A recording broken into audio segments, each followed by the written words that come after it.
आप सभी को जय मसीह की, सभी को प्रेज द लॉर्ड, हालेलुया।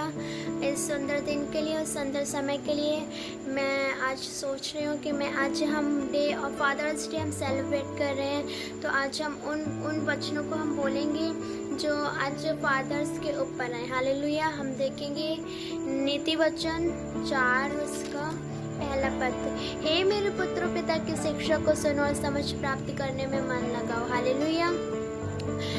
हमने अपने स्वर्गीय पिता को तो नहीं देखा है, पर हमने अपने आत्मिक पिता को देखा है। तो हम क्या करें, उनकी शिक्षा को सुनना है हमें। वो हमको बोलते हैं हमें वो करना है, क्योंकि जो कुछ वो हमारे लिए सोचेंगे वो अच्छा ही सोचेंगे। हमें उनकी सुनना है और समझ प्राप्त करने में हमें क्या लगाना है, मन लगाना है, हालेलुया। हमें बकवासी बातों में मन नहीं लगाना है, हमें समझ प्राप्त करने वाली बातों में मन लगाना है, हालेलुया। क्योंकि मैंने तुमको उत्तम शिक्षा दी है और मेरी शिक्षा को ना छोड़ो। ये वचन बिल्कुल हमारे आत्मिक पिता के ऊपर है, मेरे आत्मिक पिता के ऊपर है, क्योंकि हमारे पिता हमें अच्छी शिक्षा देते हैं। बिल्कुल हमारे मामा है वो हमको बिल्कुल उत्तम शिक्षा देते हैं जो एकदम अच्छी होती है, और हम उसको क्या कर लेते हैं, अपने अंदर ग्रहण कर लेते हैं, हालेलुया। और हमें उस शिक्षा को छोड़ना नहीं, अपने जीवन में ग्रहण करना है, हालेलुया। देखो, मैं भी अपने पिता का पुत्र था और अपनी माता का दुलारा था, हालेलुया। मुझे एक वचन याद आ रही है इस वक्त, नीति वचन 17 और 25 पद में वो वचन लिखा है कि मूर्ख पुत्र से तो पिता उदास होता है और जननी को शोक होता है, हालेलुया। जो मूर्ख पुत्र होता है उससे क्या होता है, उससे पिता उदास हो जाता है।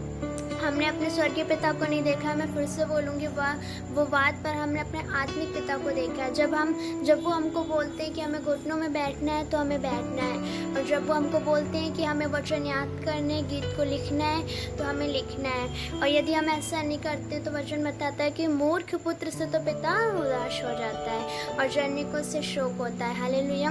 हमें अपने आत्मिक पिता की शिक्षा को सुनना है, और मैं बोलूँगी कि जैसे हम आत्मिक पिता की शिक्षा को सुनते हैं वैसे हम अपने पिता की शिक्षा को भी सुने, हालेलुया। और जर्नी को उससे शौक होता है, हालेलुया। जर्नी हमारी माता को भी क्या होता है, शौक होता है, हालेलुया।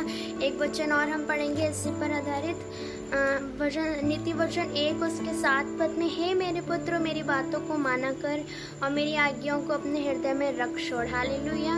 तो मैं बताना चाहूँगी कि हे मेरे पुत्र, यानी कि हम जितने लोग हैं हमें फिर से अपने आत्मिक पिता की क्या करना है, बातों को मानना है उनको, और उनकी आज्ञाओं को हमें अपने मन में रखना है, उनकी आज्ञाओं को हमें अपने मन में रखना है और उनकी बातों को हमें मानना है, हालेलुया। क्योंकि ऐसा करने से क्या होगा, तू जीवित रहेगा और मेरी शिक्षा को अपनी आँख की पुतली जान, हालेलुया। जब हम उनके आज्ञाओं को मानेंगे तो हम क्या रहेंगे, आज्ञाओं को मान, क्योंकि इससे तो क्या रहेगा, जीवित रहेगा, हालेलुया। कितने अच्छे वचन हैं जो आज फादर्स डे पर आधारित है, हालेलुया। और एक जगह वचन में लिखा है कि जिससे पिता प्रेम करता है उसको छड़ी भी लगाता है, हालेलुया। कितने अच्छे वचन हैं, क्योंकि हमारे आत्मिक पिता हमसे क्या करते हैं, प्रेम करते हैं। तो उन्हें ये अधिकार है कि वो हम पर छड़ी उठा सकते हैं, क्योंकि वचन बताता है यदि धर्मी तुझे डांटे तो ये तेरे सिर का मुकुट है, हालेलुया।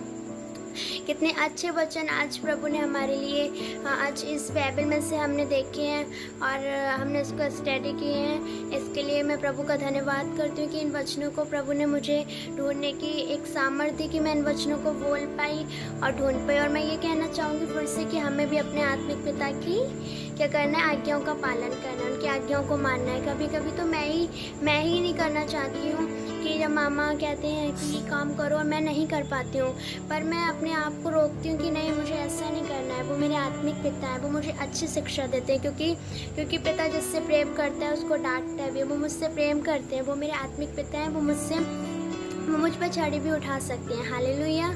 और इस वचन के द्वारा प्रभु आप सभी को आशीष दे, और हम एक छोटी सी दुआ करेंगे, हालेलुया हालेलुया। पवित्र आत्मा जी प्रभु, हम आपका धन्यवाद करते हैं परमेश्वर, आप महान और कभी न बदलने वाले परमेश्वर हैं प्रभु जी।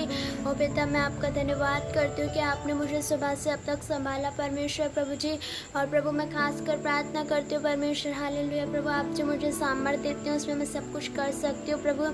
आपने मुझे सामर्थ्य, और प्रभु जी मैं इन छोटे बच्चों को प्रभु बोल पाई परमेश्वर, हालेलुया प्रभु। मैं एक बार फिर से प्रभु प्रार्थना करती हूँ कि प्रभु मैं पूरी साल भर प्रभु अपने आत्मिक पिता की प्रभु अधीनता में चलने पाऊँ, प्रभु उनकी आज्ञाओं को मैं मानने पाऊँ परमेश्वर प्रभु जी। हालेलुया परमेश्वर, ये सारे वचनों को प्रभु मैं बोलने ही वाली नहीं प्रभु, पर अपने जीवन में भी मैं इनको ग्रहण और उतारने वाली होने पाऊँ परमेश्वर प्रभु। ओ यीशु मसीह, मैं आपका धन्यवाद करती हूँ प्रभु, और मैं प्रार्थना करती हूँ प्रभु खासकर अपने हालेलुया आत्मिक पिता के लिए परमेश्वर प्रभु जी। आपने प्रभु इतने अच्छे हालेलुया प्रभु मुझे आत्मिक पिता दिए प्रभु, जिनके द्वारा प्रभु मुझे इतने अभिषेक हुए हैं प्रभु। मेरी प्रार्थना है परमेश्वर प्रभु, आप उन्हें परमेश्वर इस साल में परमेश्वर हालेलुया यीशु नासरी प्रभु जी अपने इतने अभिषेक से, अपने इतने वरदानों से भरना परमेश्वर प्रभु जी। उनके द्वारा प्रभु इस साल में प्रभु जी अंधे देखें और लंगड़े चलने पाए और मुर्दे जिंदगी पाने पाए यीशु मसीह के नाम से प्रभु जी। मैं प्रार्थना करती हूँ प्रभु, ओ परमेश्वर प्रभु मेरे आत्मिक पिता को प्रभु आप अपने बल कुव्वत देना यीशु नासरी प्रभु, उनके परिवार को आप अपने आशीषों से भरना प्रभु जी। हालेलुया परमेश्वर, मैं आपको धन्यवाद देती हूँ प्रभु जी। मैं आपके नाम की महिमा करती हूँ यीशु नासरी प्रभु। हालेलुया प्रभु, मैं आपका धन्यवाद देती हूँ प्रभु जी। प्रार्थना आपके हाथों में सौंपती हूँ यीशु मसीह के नाम से, आमीन।